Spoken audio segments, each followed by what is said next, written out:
welcome to Euronews Debates. I'm Maeve McMahon and we're broadcasting from the European Parliament here in Brussels, where thousands of people gathered this week to discuss shaking up the economic growth model here in Europe and capitalism as we know it.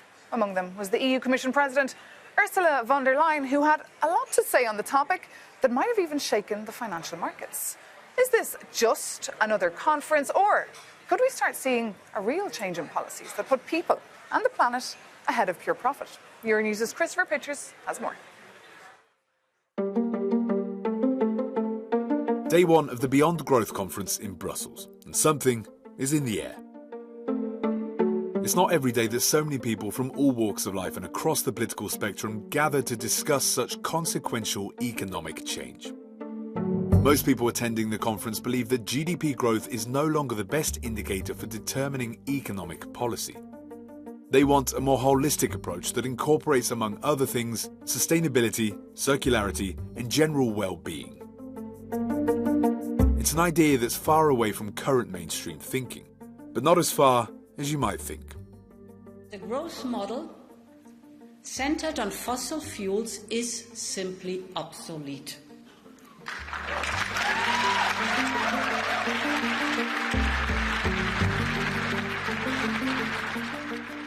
Many in the room would like her to have gone further, with critics saying her support for moving beyond just fossil fuel growth is too narrow. But it's a start for a conference that 5 years ago only had one commissioner attending, let alone the European Commission President herself. The hard work begins now, though, as lawmakers and other stakeholders start the difficult process of trying to turn debate into policy and move beyond growth. The big question now, how to turn these debates into policy, how to change a model that's been churning for years. To answer these questions, I'm delighted to be joined by Marie Toussaint, French member of the European Parliament and Vice Chair of the Greens EFA Group. Very welcome. Timothy Paric, a social scientist and writer from France. We're also joined by Anuna de Wever, the Belgian climate activist, the face of the Friday for Future movements here in Belgium. And we're also joined by Ludovic Voet, the Confederate Secretary of the European Trade Union Confederation. Great to see you all. Welcome to Euronews. Thanks for being with us here and bringing us all a little bit inside this conference. So my first question to you is, if economic growth is destroying the planet, why has it been driving the European Union for decades? Should we start with yourself? Yeah, well, that's a huge question and a good question, actually. What we notice now is that we're overcrossing 6 out of 9 planetary boundaries. So we speak a lot about climate change, but also about biodiversity, about toxic substances, or about water. And we really need to act. And what did feed this overcrossing of the planetary boundaries? Well, it's the race for profits, as you underlined in the beginning. This dogma of growth that is supposed to bring all the happiness in the world. It's supposed, I mean, that's what we've been told for ages, it's supposed to bring us a redistribution of wealth, so social equality. It's also supposed to bring us technologies that would save the environment that we are destroying. And it's supposed to solve all our problems that we have. So everyone is just running after growth. Would it be private companies wanting to chase profits? They need this growth. And political leaders that also pretend that purchasing this growth is going to solve all the issues that we have. And we can definitely see that this is not working, that we are overcrossing these planetary boundaries, putting at life the survival of humanity and of many other species indeed, and not solving the social equality issue. From Ituk there, and how can you answer that question? And why has it been this business as usual for so long? Well, the role of trade union in history has always been to set the human boundaries and to say what are the rights of workers and to make sure, and it's still ongoing. I think that now we have also, since decades, the role to put the planet boundaries and not to oppose the planet and the human boundaries. That's what we name just transition in the trade union movement. We need to plan a transition that is possible for people so that they have quality jobs, that they have social protection, that this works. And of course, this goes against the logic of rapid profit. And that's what we have to change in society. Is it possible, Anuna de Wever, to change this? That is, of course, the big question that everyone's asking themselves. Yeah, it's actually interesting to listen to you because I think there's a big generational thing here in that a lot of the young people that I've met at this conference, and myself, I'm 21 years old, we're not actually obsessed with growth. Like, we're just looking at this concept now with scientists, hard science, with social sciences, and we're understanding that it's actually done much more harm than good. So for our generation, growth is something that we are actually actively fighting, and this whole paradigm of growth and this obsession with growth in the European Union is not something that we've been a part of yet. So what are you obsessed with? What's keeping you up at night? We're obsessed with well-being, I think, and equality, and understanding that if we want to live in a society and in a world where equality is a priority, I think that degrowth is a very fundamental part of that. And you mentioned well-being, Anuna de Wever. Well-being, of course, that was a big topic of the week's conference, but we'll talk about that a little bit later. Let's just get the perspective from yourself, social scientist. You've written a lot of books on various topics that have been discussed this week here in the European Parliament. What's your take on all this? Well, for a few decades, we have believed that somehow we could keep growing and polluting less at the same time. We call it green growth. We talked of decoupling the two. But now, like, science has shown us with hundreds of studies that actually that decoupling is not happening. So right now we have this obsession with GDP, which is a 100-year-old indicator, which is a bit strange because it's completely decorrelated from well-being in high-income countries. But we're also facing the insustainability of the pursuit of growth. So degrowth basically is a plan B of we've tried to green growth. That's not going to work. Now I think that should be acknowledged as a fact as a result of the last IPCC report. And so we do need to organize a democratically planned downscaling of production and consumption in high-income countries and organize it so that it can be done in a way that is both equitable and convivial. Okay. Do you think that this obsession with GDP is killing the climate, or killing the planet, excuse me, Ludwig? Yeah, for sure. I think that growth objectives, when we are discussing growth objectives now, it's quite clear that growth is linked to more productivity. So it has also impact on workers. It has also impact on when politicians speak about growth, it's also activation of the unemployed, of the long-term sick, those who are sick. So it's putting more pressure and not speaking about what we should really speak about. It's what do we produce, how many people we need to produce this, how many hours we need to work to do this. So the intent behind the discussion on post-growth, beyond growth or green growth, I think what we really have to focus on is what we want to produce as a society. Do we produce already enough? Do we share this? Is it equitable? And can we share this properly while giving people a hope that tomorrow we will still have quality jobs? So it should not be at the expense of quality jobs. Okay, shouldn't be at the expense of quality jobs. Marie Toussaint, do you think you can really have growth for good, or do you need to now start focusing on degrowth? Well, I think that focusing on growth is a mistake. Focusing on GDP is a mistake. And if we talk about degrowth, we absolutely need to have a material degrowth. We need to have a degrowth of emissions of greenhouse gases. We need to have a degrowth of consumption of a lot of materials, of production of toxic products such as PFAS or plastic that are polluting everything, destroying our health, polluting our soils, our water.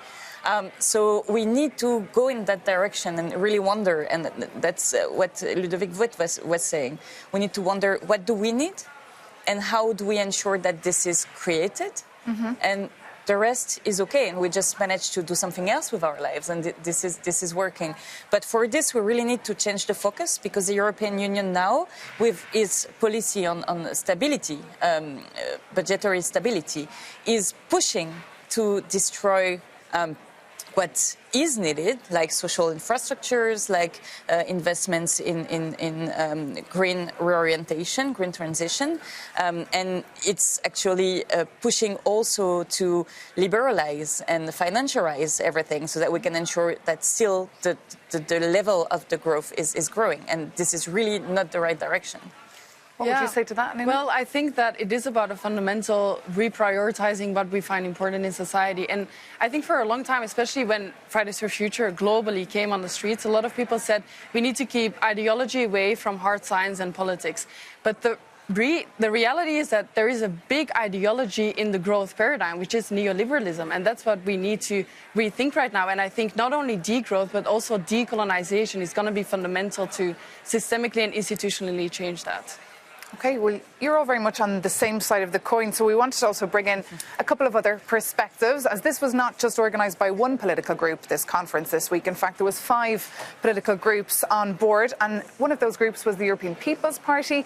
The Irish MEP Maria Walsh is part of that political party. Now, that political group would not be in agreement with a lot of the debates and ideas that were perhaps put on the table this week, but Maria Walsh, she slided off a little bit from her party line and spoke to our Christopher Pitchers for Euronews. Take a listen to what she had to say. A sustainable economy is one that's fair and balanced. A certain cohort of people cannot continue to take, while other people, and a majority of people in our European Union and worldwide, are being left on the poverty lines. So we need to find balance. Maria Walsh there, the Irish MEP, speaking to Christopher Pitchers a little bit earlier this week, stressing how you need to find a balance. Timothy, it's always about finding a balance, but how can you? It's about finding a balance. The problem here, if we compare ecological footprints, so all the natural resources we're using, and we compare this to biocapacity, which is the carrying capacity of your ecosystems, you see that high-income economies, all of them, are just out of proportion. And the only way of getting back in proportion is to reduce production and consumption. And when we talk about degrowth, that lays out radical implications, because the current system we have, neoliberal capitalism, cannot degrow. It's not in its DNA. It's not one of the functions. So that means going post-capitalism, rethinking the role of businesses, phasing out for-profit mentality, rethinking the role of consumerism and materialism at the individual and sociological level. This means scrapping national accounting, GDP and everything else to measure well-being. So we're talking about a real paradigm shift. Wow, that is a real paradigm shift that could take decades to be implemented. I don't think so. That's the thing. When we're talking about technological solutionism, like, how long will it take to invent hydrogen plane and replace every fossil plane by an hydrogen plane? Develop the patent, work on it, exnovate the real plane, market it, advertise it. If we decide right now to be like, well, let's fly 50% less plane, you can do it by tomorrow. But what about our viewers who are watching today saying, but that's not realistic? I mean, I have to pay my bills. I can't even afford to survive till the end of the month. There's a cost of living crisis in Europe. I'm struggling to survive. I've got lots of kids at home to feed. How do you translate that into their lives, that this world can be a reality as well for them? Yeah, I think here we need also concrete policies. We need to discuss about concrete policies. And it's not only about scientific evidence and technological evidence, it's about convincing people. Society is about convincing people we can do this. And this, in the trade union movement, we ask them to do it through just transition. This means anticipation of change. Anticipation of change means that you can plan, that you can invest, that you can finance, that you can ensure to people that their voice are heard and that you invest in the future. But this cannot be done from one day to another. But for that, you need enabling environment to do that, not to put the climate against the people, not to put the people against the climate. Sure. And just on convincing people, I mean, people don't like to be told what to do. People hate being preached at. So how do you tell people in a way that they will understand what's at stake here, what's at stake for the planet, what's at stake for the future, what's at stake for the future of their grandkids? I think it's about involving people, honestly, and that's, I think, a big part of degrowth is that you have a democratically planned degrowth. So that means that you involve people through people's assemblies, citizens' assemblies, you open up these fora, and every time that they've done that in the past, you see that people are actually in favor of these very progressive policies. And I think that right now we're producing and consuming a lot of crap that people don't need. And as we've stated before, I think in this conference, is that the political landscape is somehow democratic, but the economic landscape is not. People cannot decide how things are produced and consumed and where we get those messages, what are the mainstream narratives on production and consumption. And so I think involving people in those narratives and rethinking with them is actually very valuable. And it is one of the key things that degrowth is proposing, which is not part of capitalism right now, where people don't have a say. Quick reaction to that? Yeah, no, what I believe is that focalization on growth is also leading to give more money to those who already have money, and that people are very tired of that. And in the last years, with the concern growing for the environment, neoliberalism has used the environment to ensure that the money would still and even more go to always the same people. So we can see that in all actually sectors that we have. If we look at the industry, well, now with the reform of the ETS, people will have to pay a carbon tax, whereas industry still has free permits to go along until 2034. If we look at the fisheries, the quotas that were set in place in order to protect the fish, well, now they are profiting to the biggest boats, the ones who are destroying the resources, but also destroying the jobs of the local fishermen. And you can see that in all directions. So also, because when we want to protect and to come back to planetary boundaries, it's because of a question of justice. We want to ensure justice and equality all over the globe. So to go there, we need to have just policies, or else it's the other way around. It's not working for the planet, it's not working for the people. And just on not working for the people, one major concern we've seen over the past couple of years as well is the amount of burnouts people are suffering from at work. You mentioned earlier, Anuna de Wever, well-being. That was a big topic this week here at this event, here in the European Parliament. What about a 4-day week? I would like to get your take on a 4-day week. Is that something that employers should take on? Is that something that should be mandatory? Get your take on that first, Timothy? Absolutely. So mechanically, if you want to contract production and consumption, that means, working hours will reduce. Sharing working time is a very good way of avoiding brutal unemployment during that transition. Not only a very good way of just fighting unemployment, but also of restoring a certain balance, fighting this burnout. And let's not stop at the 4-day work week. Let's actually completely recenter productivity towards the liberation of free time. So over the years, a performance economy is one that managed to shrink working time. And that should be a definition of success. Instead of measuring GDP every year, I want us to measure how many minutes we can nap per day while still satisfying the needs of everyone within planetary boundaries. The liberation of free time, I like that. I think I'll be quoting you on that. And just on a serious note, burnouts cost 1.6 billion euros was spent on people here in Belgium suffering from burnouts. That's according to data I was looking up here in Belgium. What's your take? I know this is a big topic for yourself at ETUC. Clear, the trade union movement has always steered the discussion on reduction of working time. But it's also important that to acknowledge we are in a moment where people, to pay their bills, they want to work more.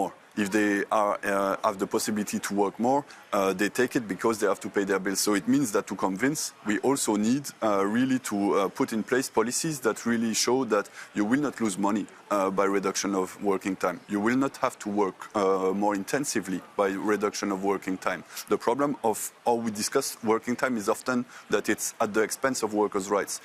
Even if you have less working hours, it would be more intense. It would be maybe with loss of wages. So it's something that we have to take into account, and maybe also in a context where we ask people to work more on a career, maybe we have also to not only discuss about the 4 days a week, but how many hours we work on a year, if it's possible to have additional holidays every 5 years, if you can work less years on the career. So working time as a whole has to be discussed not only through the 4 days a week, but which is an important entry point for people to see what it can mean.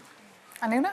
Yeah, no, I completely agree with this. And I think that redistributing the way that we work and what we put our work in is super valuable. And I wrote down here earlier in the conference was said that 90% of the labor globally done for the production that we do for the neoliberalistic capitalistic paradigm is done by workers in the global south and peasants. And so I think that even just from an inequality perspective, having to redistribute that globally and deciding what are we going to put labor in and what do we not, and what do we again prioritize well-being wise is super valuable.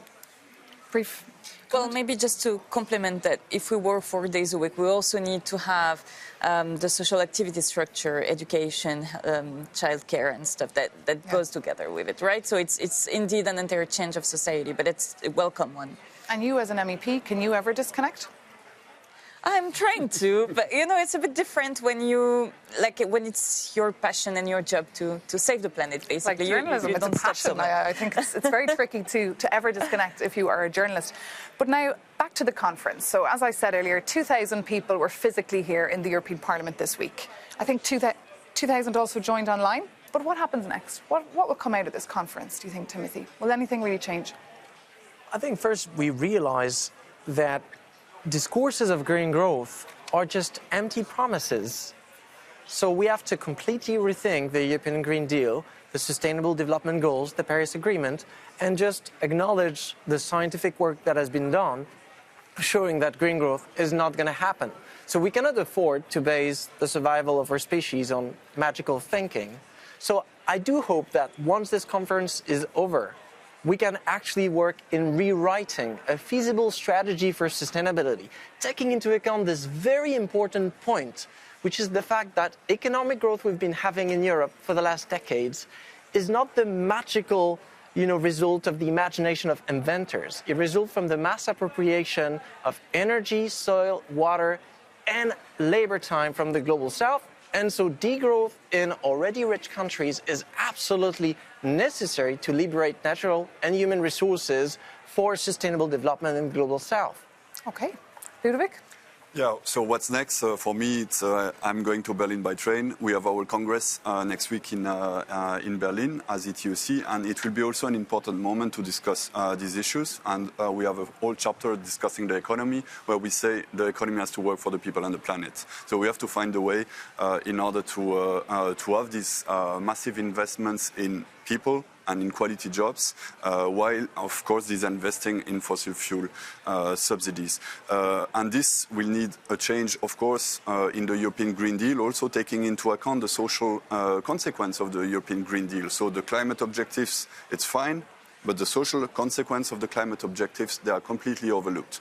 So it's important that in 2024, we also steer the debate at national level, at European level during the elections towards a real just transition of the workforce that we can plan and that we can convince people of. Okay, same question to you, Anuna. And also, do you also agree that you don't think the European Green Deal is fit for purpose? No, absolutely not. No, because it is very growth-based. So I do think that there's going to be a lot that has to change there. And I think from an activist perspective, what we're going to be doing also from the streets is really try and build a movement of movements, because I feel like the climate movement needs to work with the workers' rights movement, needs to work with the decolonization movement, needs to work with the degrowth movement, because it is so all-encompassing, right? It is really a paradigm shift. So we need to build that movement of movements. We've been talking about it for so long, and it's really starting to happen. The fact that this conference is being organized right now, and there are so many young people here present, means that it is going to be a big future discussion. And I think in that, there's one fundamental question that we need to ask ourselves is, who are we even growing this economy for? If it is a very elitist, a few amount of people that can accumulate all of the wealth right now, then that is not an economy worth growing for anyways. And perhaps maybe industry, the missing link as well here. They could perhaps come to the next Beyond Growth conference. Final word with yourself, our MEP around the table. Will you be bringing these ideas into your committee meetings? Will they be translated into policies? What will really come out of this meeting? Well, there will be an after, and as there was a before. And this is a changing moment. First of all, we are opening the European Parliament. Largely, it has never been opened like that before, and we are opening the door to citizens to discuss about beyond growth. So as itself, it's a historical event. And then, indeed, we managed to organize this conference with MEPs from different political groups, with different stakeholders that are coming here. And this will be taken up in the next discussions within the European Parliament. I don't have so much hope that it changes the political landscape right now, and we see the right wing and the liberals going against nature policies and social policies that we are trying to set in place. But for the next terms, definitely it's going to change the discourse, the way we see and we deal with these very fundamental issues. So I really think there will be a before and an after. Okay, very good. And just a final word with yourself, Timothy. Were you impressed with what the European Commission President Ursula von der Leyen said when she was at this event earlier this week? She did speak a little bit outside the box. I was not impressed at all. I was actually very surprised. The European Green Deal was 2019. The situation has changed. The situation of ecosystem has changed, and now we're not on the course to get the Fit for 55. This is what science tells us. This is what the last IPCC tells us. So I would have expected a bit more critical reflection of what has been done until now, and admitting like, okay, guys, what we've done has not been enough. We want to do something new, and we're here to determine what that thing is, rather than just microwaving, all recipes that haven't worked. Okay, on that note, we're going to have to leave it there. Timothy Burke, thank you so much for being with us. And Marie Toussaint, French MEP, thank you so much too. Thank you to Anuna de Wever for being with us as well. And of course to Ludovic Wood. And thank you so much for watching. We'll see you soon here on Euronews and of course, Euronews.com.